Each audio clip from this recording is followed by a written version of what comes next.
printed the Shadowcoil articulated dragon in Bambu PLA metal. This used 125.92 grams of filament and wrapped up in about 6 hours and 15 minutes.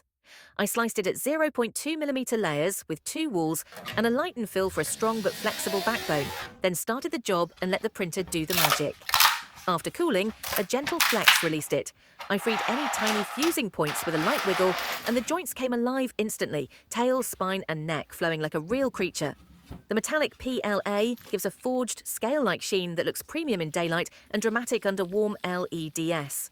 On the desk, it's the perfect fidget, photo prop or gift. On a shelf, it reads like a small sculpture.